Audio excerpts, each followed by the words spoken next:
আমি বলবো এসআই যারা নিয়ে করেছেন, এসআই মানে আপনারা জানেন আমাদের কিভাবে নাম বাদ দিয়েছে, কিভাবে নাম কাটা কেটেছে। আজকে রমজান মাসের ঘন্টার পরে কিন্তু এই আমরা মানে রাস্তায় দাঁড়িয়ে যে এসআই নাম তুলতে গেছিলাম, সেই নামের সব কিছু আছে, সঠিক আছে, তা সত্ত্বেও অনেকজন মানুষের নাম আসেনি, ভোটার লিস্টে নাম আসেনি। এখন মানুষের অসহায়, মানুষ কোথায় যাবে সেটা নিয়ে চিন্তিত। একদিকে রমজান, একদিকে সারাদিন না খেয়ে মানে ঘন্টা মানে সকাল থেকে ভোর 6টার সময় কেউ লাইন দিলেন, সন্ধ্যেবেলা 5টার সময় তার নামে ঢাকা ছিল, নাম তুললো, তার সঠিক কাগজপত্র, তারপরে তার নাম আসল না। আমি জানি না এখানকার নাম হয়েছে, প্রচুর নাম বাদ গিয়েছে। আমি নিজের ওয়ার্ড জানি, আমার নিজের ওয়ার্ড তাই হয়েছে।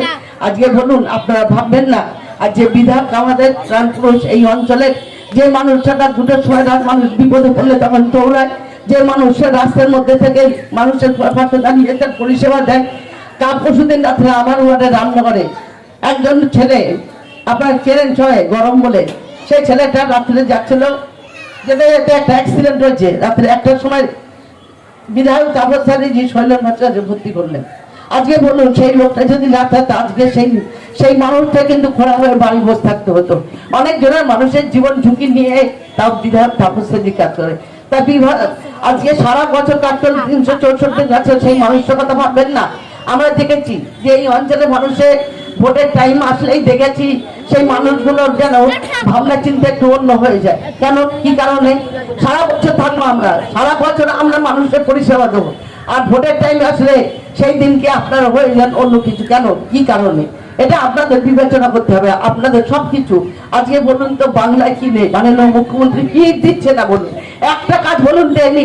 আপনাদের স্কুল থেকে আজকে মানে লক্ষ্মী ভান্ডার দিচ্ছে, আবার ছেলেদের জন্য যুবসাথী দিচ্ছেন, কি দেখছে না? একজন মানে মুখ্যমন্ত্রী মমতা বন্দ্যোপাধ্যায় গোটা পশ্চিমবঙ্গের মানুষের পাশে থেকে যতটুকু ক্ষমতার মধ্যে দিয়ে তিনি কিন্তু পরিষেবা দিয়েছেন। কেউ কিন্তু পশ্চিমবঙ্গে এরকম ভাবনা চিন্তা করি না, আগেও ছিল আমরা জানি, কিন্তু তখনও কিন্তু দেয়নি এরকম। আজকে স্কুলের ড্রেস থেকে স্কুলে 6 দিন খাবার, খাদ্য যে খাদ্য দিচ্ছেন, আজকে ভাবতে পারেন মানুষের প্রোটিন জিনিস দিচ্ছে, বলছে মাংস দিতে হবে, ডিম দিতে হবে, সবজি দিতে হবে। 6 দিনের রুটিন করে দিয়েছে, 6 দিনের খাবারের রুটিন করে দিয়েছে। আজকে এত কিছু করে দেওয়ার পরে পশ্চিমবঙ্গের সরকার, মাননীয় মুখ্যমন্ত্রীর যেভাবে ভাবনা চিন্তা, আজকে শুধু অভিষেক বন্দ্যোপাধ্যায় এক প্রান্ত থেকে আরেক প্রান্ত ছুটে বেড়াচ্ছে। আজকে বলুন তো, কি করছেন না বাংলার জন্য? বাংলা মানুষ এসে একজন মুখ্যমন্ত্রী সরাসরি চলে গেলেন, নিজে পার্টি হয়ে চলে গেলেন কোর্টে, সুপ্রিম কোর্টে চলে গেলেন, সুপ্রিম কোর্টে গিয়ে নিজেই পার্টি হলেন, নিজেই এলাকার মানুষের জন্য। তিনি বলেছেন কোনো বিজেপি ছিল না, কোনো সিপিএম না, কোনো কংগ্রেস না, কোনো তৃণমূলের ছিল না। সে মানুষ আগে পরিচয় হচ্ছে মানুষ, তার ভোটের তালিকায় কেন নাম দেবে, তার নাম ছিল। এটাই হচ্ছে মুখ্যমন্ত্রী। পশ্চিমবঙ্গের মুখ্যমন্ত্রী সবার। তাই আমরা মনে করি প্রধানমন্ত্রী যিনি আছেন, তিনি সবার। তাহলে সবার থাকলে তাহলে কেন নাম দেখে কেটে বাদ দেওয়া হলো? আমাদের এই প্রতিবাদ আমরা চাই, আমরা মানুষের সঙ্গে আছি, মানুষের সঙ্গে যেন থাকবো। মাছ যেমন জল ছাড়া বাঁচে না, আমরা মানুষ ছাড়া বাঁচি না।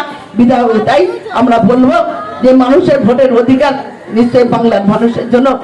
আমাদের মাননীয় মুখ্যমন্ত্রী যেভাবে নজির সৃষ্টি করেছে, পশ্চিমবঙ্গের কোনো বাঙালি হিসাবে মুখ্যমন্ত্রী এভাবে করতে পারে নাই, আর পারবেও না। আমার মনে হয় বিশ্বাস একজন তিনি মুসলিম, একজন বাংলার মুখ্যমন্ত্রী, একজন বাঙালি হিসেবে তিনি যেভাবে বাংলাকে এগিয়ে নিয়ে চেষ্টা করেছেন, আমি সেলুট জানাই তাকে। এইভাবে তিনি ভালো থাকুন, সুস্থ থাকুন। সকলকে ধন্যবাদ। আমি নিয়ে যাচ্ছি, আমি না, হ্যাঁ